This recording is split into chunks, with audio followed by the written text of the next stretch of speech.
Okay, so the ninth live-action Disney Plus show of the MCU takes us to Secret Invasion, based off the comic arc of the same name.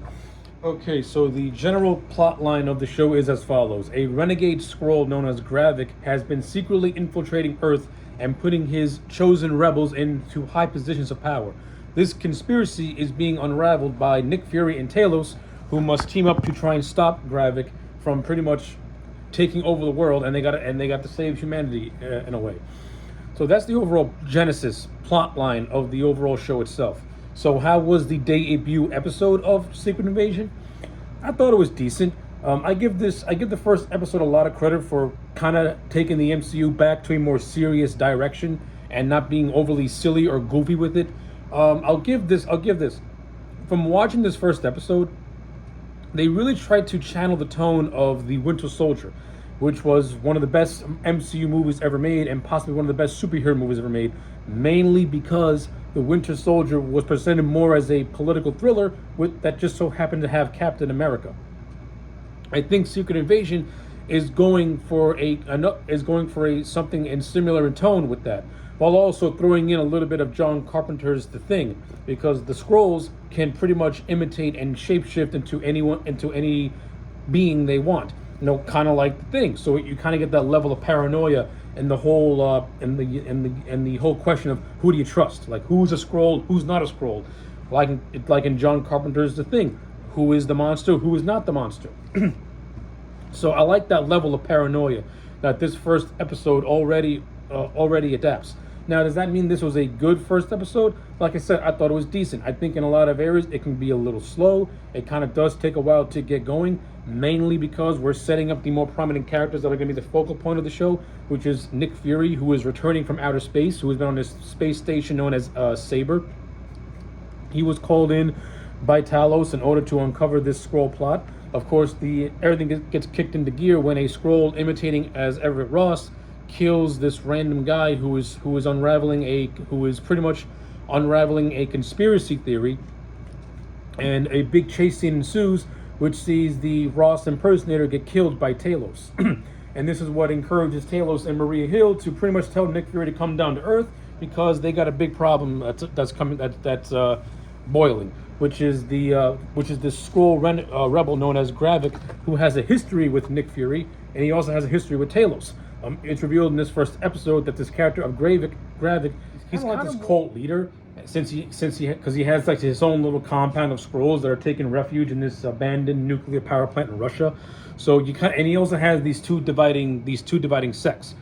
You have the civilian Skrulls who are just trying to live out a life and create a life for themselves, and you have the warrior Skrulls. And I like how the show kind of tells us the divide of who's a civilian Skrull and who's a warrior Skrull.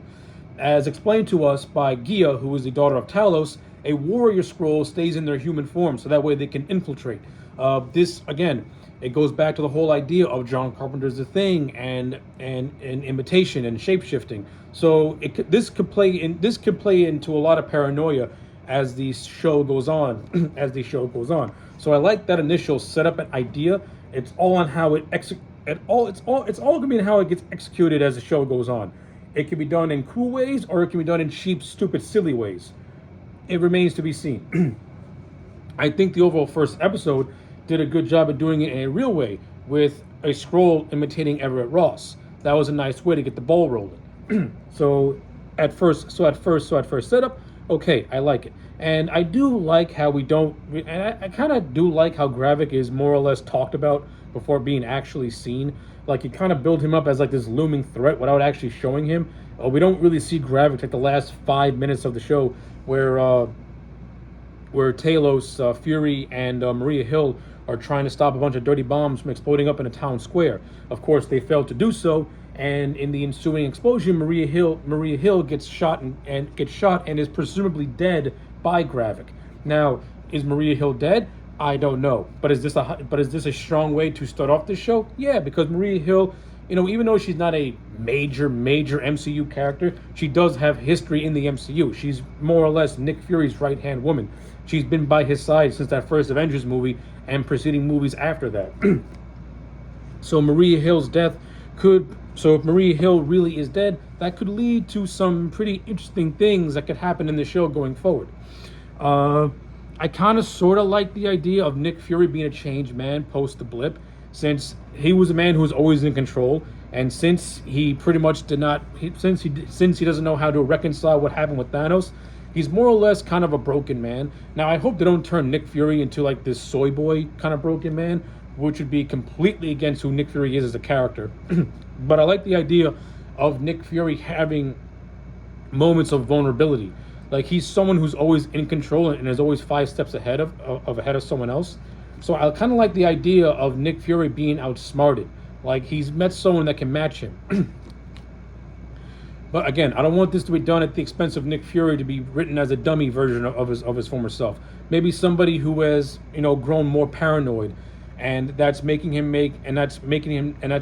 do questionable things than he was already doing because of that paranoia, because of what happened with Thanos, and now this growing invasion of the Skrulls on Earth. Like this could lead to some interesting directions, but again, it's all on how the show handles it going forward. But as an initial setup, I like it. I like a lot of the chemistry with Nick Fury, with Sam Jackson and Ben Mendelsohn. It was good in Captain Marvel. It was the best part of Captain Marvel, and I like it here. I think Ben Mendelsohn as Talos had a lot of shine, and he has an interesting character story going on. I'm liking the idea of Talos' daughter more or less being manipulated by the character of Gravik, and I like the idea of Gravik being the one who killed Talos and Gia, of Talos' wife. And I'm interested to see how this is going to play into the relationship with Gia and Gravik, since Talos revealed this to Gia towards the end of the episode. So I want to know I want to see how this plays out, because Talos now is going to be put in a very compromising position. His daughter is basically on the enemy side. So what's he going to do, and how is he going to save her and get her back? So it's going to be interesting to see how Talos' story arc plays as this show goes on. So in terms of the initial setup, I think episode 1 did a decent job at just setting up the players and where this is going to go as it proceeds. And of course, we get the reintroduction of Rhodey, who is basically working with the president of the United States. I want to see how these two factor into the show as well. Could it possibly set up armored wars down the road? We'll see what happens. But yeah, in terms of a first episode, I thought the first episode of Secret Wars was decent. It was good at setting up the story and the players and what's going to happen going forward. Was it perfect? No. I think this episode could be sluggish in a lot of areas. It's not really action heavy, but I do like the whole conspiracy thriller angle that it's going for, and I like the tone of the John Carpenter Thing movie being more or less the general basis of this thing, where you don't know what could happen and you don't know what's going to happen. Now, hopefully it goes into unpredictable things and not predictable things, but we'll see what happens. So yeah, those were overall my basic thoughts on episode 1. I thought it was okay. It wasn't horrible, but it wasn't bad either. It was a nice start off. How this thing does going forward remains to be seen. But yeah, those are just my general thoughts. Let's see what happens next. Okay, episode 2 of Secret Invasion, I overall thought was an okay episode. I don't think it was as good as episode 1, but I did like certain aspects of episode 2. Pretty much episode 2 has got 3 scenes that I actually really, really liked. 2 of those scenes involve Talos and Rhodey, and the third scene is actually the final closing minutes of the episode. Everything else in between I thought was decent or just okay. This episode picks up in the aftermath of Maria Hill's death. Fury and Talos are on the run. This actually segues into my first favorite scene, in which Talos and Fury are on this train, trying to get out of Moscow. And what I liked about this scene is that it further develops the chemistry that I think Ben Mendelsohn and Samuel L. Jackson have. They've had this chemistry since Captain Marvel, and we get to see that in this one, where they're just having a casual conversation at first. Fury is telling Talos the story about how he once knew a girl named Susie, when he was younger, and how his mother knew about Susie, and he had to make up lies about Susie. Like, I like that stuff. We get a little history into Nick Fury, and we also see how this man pretty much became a liar. Because if you watch the entire MCU and focus on Nick Fury, the man has a tendency to lie to lie way too much. Uh, Now, what I also like about this scene is that, yeah, we get some insight into Fury, but we also get insight into Talos. And through Talos, it's revealed that for a very long time, over 1 million Skrulls have been living on Earth. And this is the first time that Nick Fury is learning about this. Of course, he's not so thrilled about this because that just opens up a whole lot of can of worms. And of course, this causes a dissension in the friendship between Talos and Fury, which leads to a really good argument on Talos' part. It's like, what was he supposed to do? Was he supposed to let his people die or try to save him? And he couldn't go to Fury because of course, all this happened when Fury got snapped out of existence. But then Fury tries to counteract by saying that he should have said something anyway. So I like this conversation, and I like this dynamic, and I like how it causes friction within the relationship between Talos and Fury. Where this goes in the next couple of episodes, I'm very interested to see.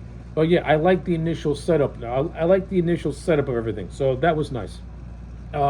Another scene that I enjoyed is the scene where Nick Fury and Rhodey were having this conversation, pretty much going over the events of Moscow, and pretty much and Rhodey blaming Fury for the death of Maria Hill, and Rhodey flat out saying that he no longer has any confidence or faith in Fury. I like this because we see that Rhodey, he's leaning towards the more political aspect of his job as a military officer, and his role as pretty much the president's right-hand man, and he's doing more of a political move than a personal move. But I like how Fury is completely not against this. But I also like how Fury makes a threat that even though he's being forced out, that doesn't mean he's not still going to be in it. So I also like how this now is causing friction between Fury and Rose. So the scenes between Talos and Rhodey set up two really interesting dynamics in which two guys that he was relatively, closely allied with, there's now having some friction between these two allies. How everything all comes together, I'm very interested to see. Now, while all this is going on, you get the stuff with Gravik. We get some insight into the character of Gravik. The episode has it open to 1997, where Fury and Talos pretty much make a promise that they're gonna that along with Captain Marvel, they're gonna find a home for the Skrulls. This introduces us to a young Gravik who meets Fury for the first time, and we see the Skrulls pretty much assimilate into human forms as they live on Earth for the time being. So this pretty much just sets up that Gravik and Fury have known each other pretty much since Gravik was a child, and ever since the events past the first Captain Marvel movie, where the Skrulls were being kept on Earth under Fury's guidance and leadership, so to speak. So okay, we get some insight into Gravik, and now it's all fine and dandy. But then you have other scenes with Gravik. They're just okay. As of right now, I don't really find Gravik to be this interesting villain. To be honest with you, I think he's just kind of middle of the road, mediocre. To tell the truth, I think the character of Sonya Falsworth, she's more intimidating than Gravik is, and that's pretty much stated. That's pretty much shown when she's shown pretty much torturing a Skrull to get information about Gravik, which he eventually does by saying that Gravik is in cahoots with this married couple known as the Daltons, who played a role in helping create these in helping to create weapons that the Skrulls are going to use against humanity, that Gravik wants to use. So that's pretty much what Gravik's entire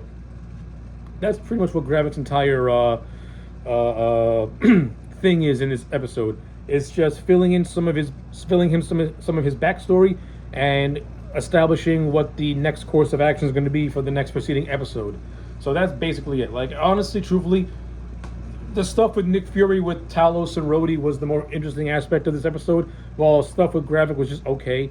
And I also like the ending where we get to see Nick Fury's home life, and it's revealed that he's actually married to a Skrull. So I like the direction that this is actually going to go in. Hopefully, it goes into an interesting direction. Yeah. So those are just the quick fire beats about episode 2. All in all, I thought it was okay. 3 really good scenes featuring Talos and Rhodey, and a good ending where it's revealed that Fury has been married to a Skrull pretty much the entire time, and we're going to get some insight more into Fury's personal life, which I'm very interested to see. So yeah, other than that, I thought this was an overall decent episode, extremely light on the action and very talky. So that's basically it. So what happens in episode 3? We'll find out when that comes out. Okay, so episode 3 of Secret Invasion was much like episode 2, in which it was an okay episode with really nothing all that interesting happening. We get an explanation as to what Gravik's motivation is and what his overall plot is. Gravik pretty much has this plan to want to create a line of super scrolls, and he wants to do that by using superpowered DNA in order to destroy or dominate the Earth. So basically, Gravik's endgame is world domination or the destruction of Earth. We've seen this 100 times in any medium. It's a boring motivation. It is what it is, I guess. In terms of the more interesting aspects that take place in this show, that involves Fury and his personal life. We actually get a scene of him and his wife, and it's revealed that their marriage is really fractured. And the cause of this fracture was when Fury disappeared when the blip happened, and him disappearing again when coming back from coming back post blip. This has caused a rift between the two. And of course, Fury has the suspicion that his wife is in some capacity working with Gravik.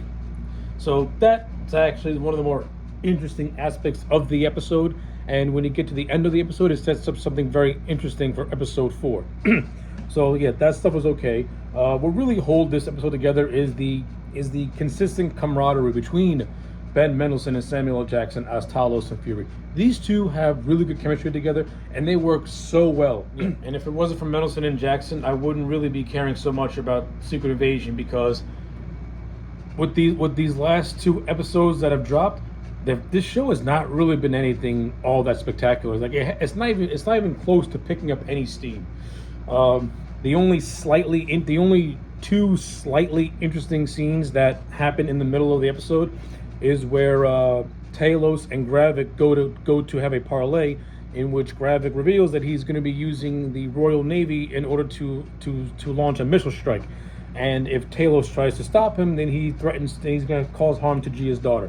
This causes Talos to, give Gravik a little stabby stab and say, "Hey, listen, do that again, and it's gonna be more than just a little stabby stab."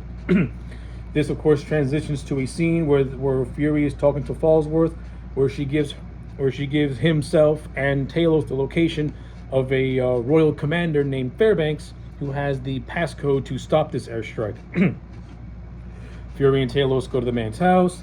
It's revealed that Fairbanks is a Skrull, and after he pretty much goads Talos into killing him, Talos, not having the passcodes, has to call his daughter. She gets the passcodes from a little mind mend, and evidently Fury and Talos stop the missile strike. After all this, you get a scene with Gravik and Gia, where Gravik suspects that Gia is helping her father, and he basically shoots her and leaves her for dead. And then the last moments of the episode is Fury's wife going to collect a gun and getting a phone call from a mysterious person in which she wants to see Gravik. Now, where this leads is where I'm more interested in. So yeah, that's the basic summary of episode 3. All in all, it was all right. A couple of okay things here and there, but overall, kind of disposable, in my opinion. Gravik's endgame and what he wants to do is so boring and so generic. Hopefully it's a bait and switch and his endgame is actually something much more interesting. But for what it is, I don't know. We'll see what happens when we get to episode 4. Okay, so episode 4 picks up where episode 3 leaves off. Gia is not dead. She is very much alive. It's revealed in this episode that she had injected herself with the Extremis from Iron Man 3, thus giving her a healing ability and enhanced powers. After it's revealed that she's alive, she meets up with her dad. They make a plan to try and stop Gravik. This leads to Talos telling his daughter that he wants to set up a meeting with President Ritson, in which the Skrulls and the humans can find a peaceful coexistence and combine their powers to try and stop Gravik and eventually find themselves a permanent home. Okay, whatever. It's also revealed in this episode that the roadie we've been following since the start of Secret Invasion, has actually been a Skrull this whole time. What's happened to the real roadie? Hopefully we get some answers in either episode 5 or in episode 6. Okay, the reveal of Rhodey being a Skrull it's a callback to but yeah, I believe that Rhodey being revealed as a scroll is a callback to the Secret Invasion comic book arc, if I remember correctly. I could be wrong, I'm not really sure. But evidently, it's revealed that this scroll posing as Rhodey has informed Priscilla, the wife of Fury, to kill Fury. Of course, it would lead to a conversation where Fury's wife reveals that the person that she's copying was actually dying, and basically made a vow to not harm Fury. And this is what leads to a truce between the two, which leads to the climax of the episode, in which Rhodey, Ritson are attacked by Gravik, and more or less the episode concludes with the apparent demise of Talos, which I am not fond of, and I hope Talos is not dead, because that means you're losing one of the stronger aspects of the show, which is Ben Mendelsohn's character of Talos. Not to say that Talos and Fury have been the best written for this entire show, but they are the more consistent, entertaining aspects of the show, at least from my personal taste. Honestly, truthfully, I think as Secret Invasion has gone on so far, I don't find this show to be particularly bad, but it's really not all that. It's really just kind of boring. Like, I don't really see how this is going to play into the whole larger narrative of the MCU. This feels very self-contained for some reason. Like, a story called Secret Invasion, especially with Skrulls living on Earth and pretty much posing as prominent figures, being a self-contained story, this should not be some scaled down self-contained story. This is a large story that could have a lot of ramifications. that could have a lot of ramifications. But the way this show has thus far handled this story, it's made it feel to me very scaled down and very small, which is kind of awkward because, yeah, as I mentioned, a story like this should not be scaled down. This is a large event. I don't know where it's going to happen with the next 2 episodes. Hopefully Talos is revealed to not be dead and then Fury finds a way to save his life. The show is hinting at a more personal connection between Fury and Gravik. What that revelation is, I don't know. I've been hearing rumors that Gravik might be revealed to be the son of Fury, in that case, okay, how's that gonna work? Like, how do you mix Skrull DNA with human DNA? Like, how does that work? I don't know. And honestly, I really don't care. But yeah, the 4th episode was overall all right. It was nothing all that spectacular. It just moved the story along until we get to the eventual climax.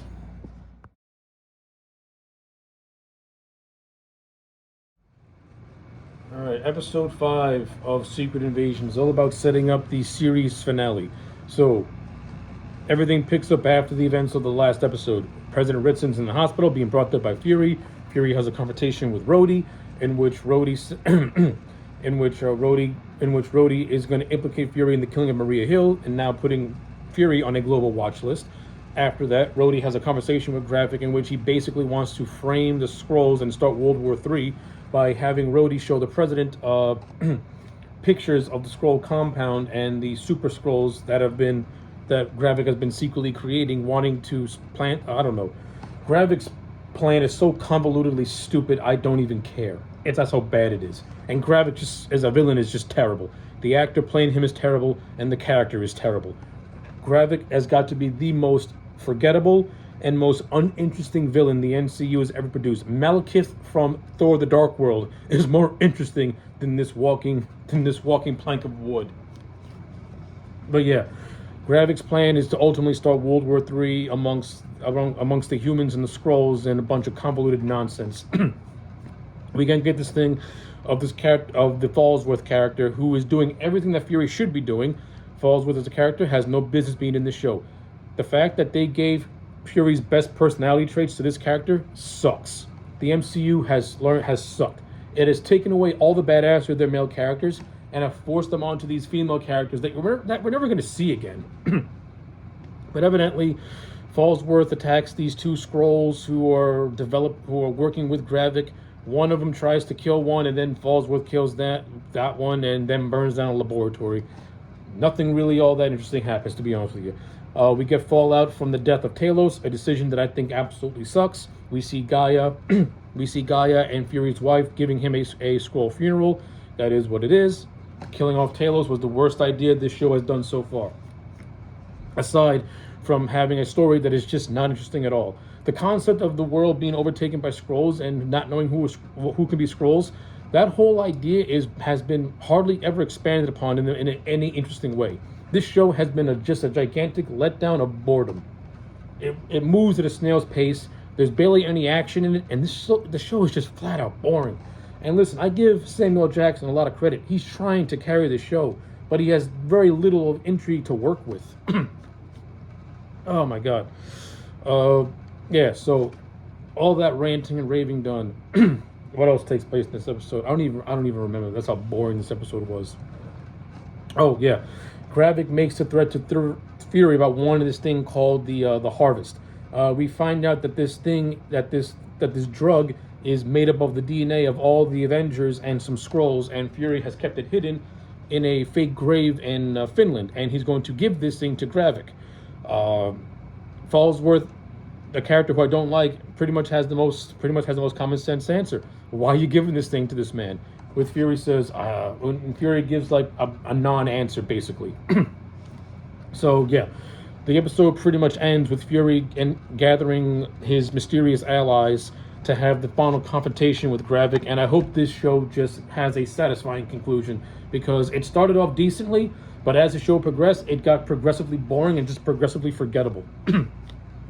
Gravik brings down this entire show because he's a piss-poor villain with boring motivations, and the actor is giving the most minimalist of efforts in terms of a performance and making me care about what's happening on screen. The idea of Rhodey being a Skrull is interesting. Hopefully the real Rhodey does show up, and we get this fake Rhodey out of business, because if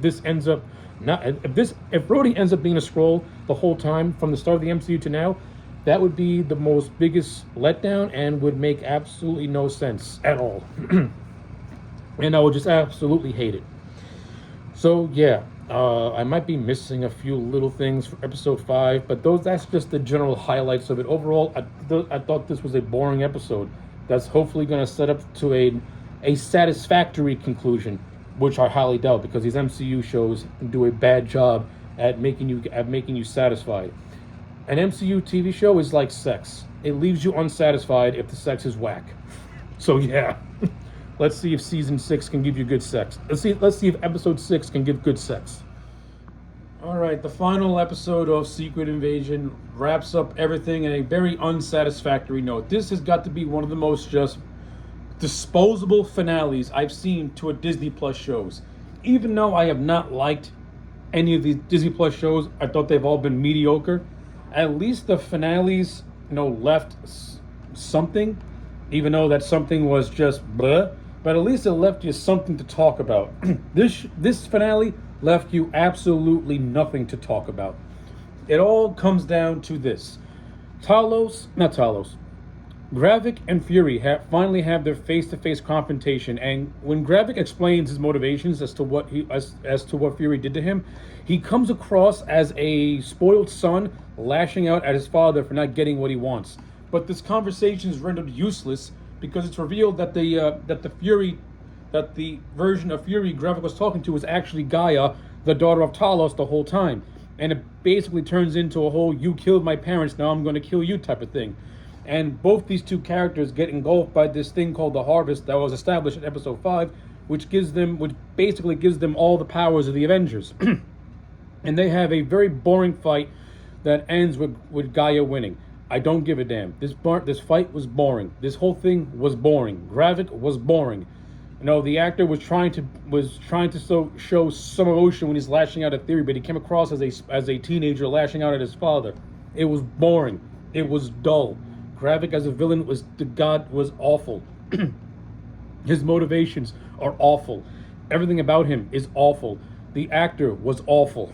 Maybe in other things he's good, but in this, he was awful. And then you have the other side plot of Skrull Rhodey trying to convince the president to launch an all-out assault on Russia, until the real Fury ends up in the hospital, shoots the fake Rhodey, and this entices the president to call off the nuclear strike. However, when you get to when you get to the epilogue, it's revealed that the President Ritson has declared war on all Skrulls, and said if they don't get off world, he's going to wipe them all out. It would have been much more clever if the president was revealed to have been a Skrull this entire time, and he was just using Fury to kill Gravik so that way he can enact his plan. I think that would have been a much more interesting twist instead of the whole Rhodey twist, which went absolutely nowhere. Of course, it's revealed that Rhodey, the real Rhodey, is still alive. He was just being held hostage, as with Everett K. Ross, who is also still alive. Now, my question is, how long have these two been held captive by the Skrulls? For how long they've been there? I need some answers now. Was Rhodey there since before Endgame? Was Everett K. Ross there during the events of Wakanda Forever? Answers must be questioned. Of course, we don't get no answers because this show is setting up a second season that's never going to happen, or events that probably will never happen. Gaia joins up with Fallsworth as they're gonna use each other to protect the world from the president and whatever he wants to do. My whole thing is this: how are you going to explain this president losing his power and General Ross becoming president in Brave New World? This is going to be interesting to see how Marvel explains themselves. And also, the final scene is basically Fury and his wife going off-world to Saber to go to a peace summit so that way the Kree and the Skrulls can make a treaty and where they can live where they can coexist. And that's basically it. Secret Invasion from 1 to 6. The show started off with some promise, but then it quickly fell into the typical Marvel TV show in which it's just a whole lot of nothing happening, leading to a disappointing payoff that overall leaves you unsatisfied, and once again leaves you asking the question, what was the purpose of this show and what does it mean in the long run? Personally, I don't know. I don't know what this show will do in the long run. I don't know if if Captain America 4 will even make reference to this stuff. They would have to, since General Ross is going to be president in that movie. If you've been keeping track with some plot points being developed for that specific movie. So how Ross comes into power and how Ritson loses power, I have no idea.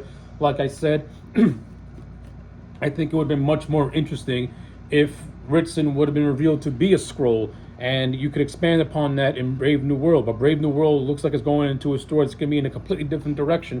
I probably might even acknowledge what happened in this thing. But as an isolated thing, I thought this show was absolutely boring. It tried to be Winter Soldier, but it just handled the story in such a boring way. The villain was just flat out forgettable. The action sequences are so stock and generic. It killed off characters that should never have been killed off. Nick Fury is a supporting player in his own show, while the character of Gaia, a character who I don't care about, gets all the good stuff, while Fury gets all the boring stuff. Yeah. As a final grade, Secret Invasion is like any other Disney Plus show. It's a 4 out of 10. This show is just flat out boring. The biggest sin is that it's boring. So yeah, those are my thoughts on Secret Invasion. Let me know yours in the comment sections down below. Like the video and subscribe, and I will check you back next time for more.